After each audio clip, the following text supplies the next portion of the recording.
Overall, global agriculture is facing challenges with climate change and geopolitical shock of Russia versus Ukraine, leading countries to build a more adaptive approach to farming and increasing reliance on agriculture trade to complete national demands. Our team, the Go Wonders, are here to provide a comprehensive solution, the agricultural ring circle. Fertilizer sales in Indonesia are declining due to geopolitical issues, policy changes, and environmental changes overall.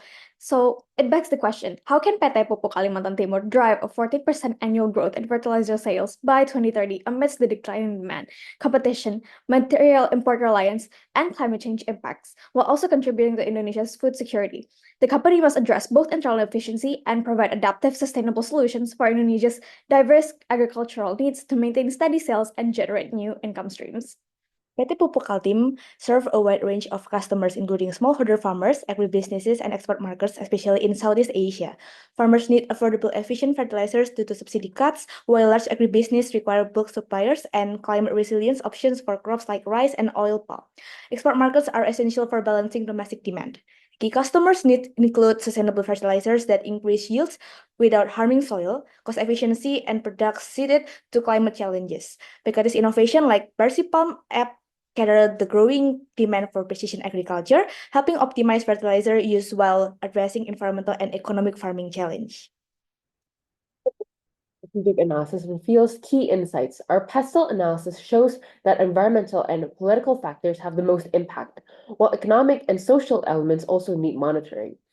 The SWOT analysis highlights strengths like Pitipikate's strong market position and eco-friendly products, but reveals dependencies on natural gas and imports. With opportunities in sustainability and innovation and threats from global competition, Pitipikate should focus on optimizing investments, enhancing the supply chain, and also advancing the precision farming to maintain a competitive edge. Throughout the supply chain, the agriculture sector faces recurring issues in the supply chain. Starting from the raw materials, there has been geopolitical risk that is caused. One of the most valuable is by Russia versus Ukraine, because their reliance on import fertilizer materials has dropped profitably by 12.2 trillion Indonesian rupiah. Raising conflicts like Russia versus Ukraine alone cuts the world off of 7% of materials.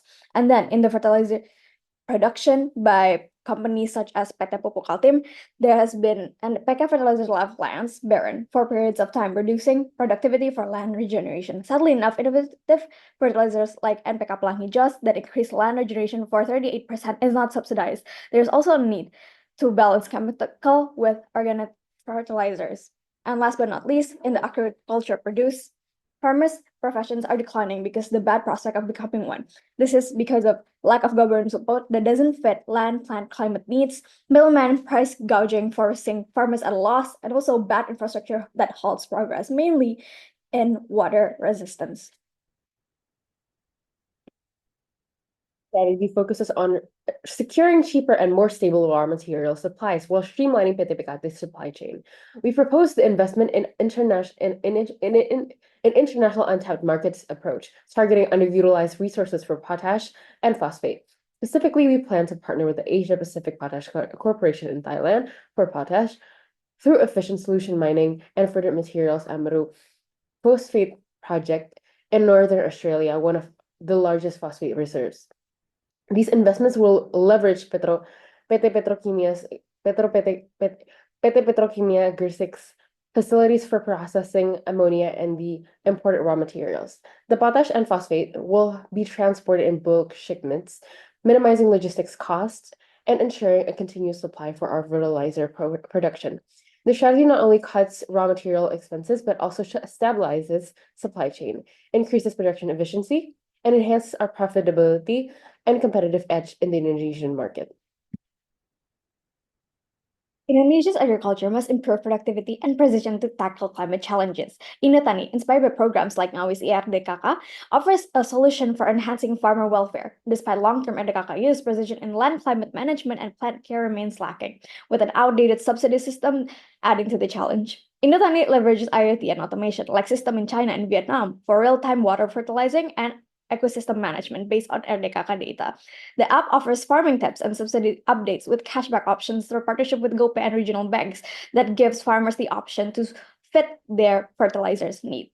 Boosted productivity could increase exports, funding subsidies even more. PT PKT will provide IoT and vertical farming tech via rental or purpose chain to ensure accessibility, just like the newly founded startups like Jala and eFishery. Additionally, the government should provide post-production subsidies to stabilize farmers' incomes, as suggested by DPR RI Commission 4 member Slamet. However, PT PKT could also do this by adding a first-hand distributor contract and tool rentals with farmers to give farmers a just price for their produce.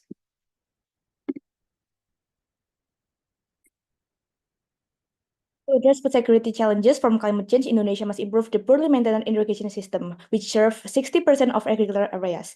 PT Pupuk Kaltim could play a pivotal role by supporting infrastructure and service upgrades, working with PT Pupuk Indonesia Logistik for efficient transportation and distribution of agricultural inputs. With agriculture consuming 80% of Indonesia's water, enhancing irrigation is essential. This including repairing outdated system, adopting water-saving technologies, and using IoT to minimize waste. Implementing irrigation service agreements or ISA can clarify roles and improve collaboration with farmer groups, also local government and also Indotani.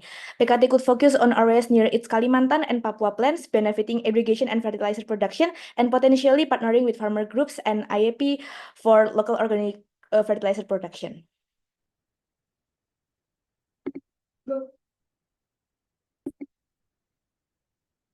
To ensure success on these programs, we need to work together with other stakeholders, such as Petrokemia Gresik, in regards to facilitate the production of fertilizer materials when the raw materials from national or international sources are brought by PT Indonesia Pupuk Logistik. And also with the help of governmental bodies such as Bulog, or right now is stated as Bapanas, to control the prices of agricultural produce. Last, to ensure this feasible, we can ensure the following feasibility analysis. Our financial projection highlights a strong return on investment for PT PKT with an initial investment of 975 billion Indonesian rupiah, a net present value of 204.95 billion Indonesian rupiah, and a solid ROI of 21.02%. Through a timeline of 5 years, we can ensure PT PKT tremendous growth from our solutions of about 48.81% in average.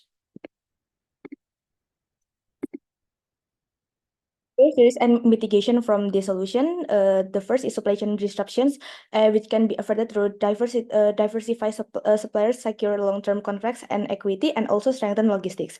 The second one is price volatility of raw materials. We can use the hedging strategies, explore alternative sources.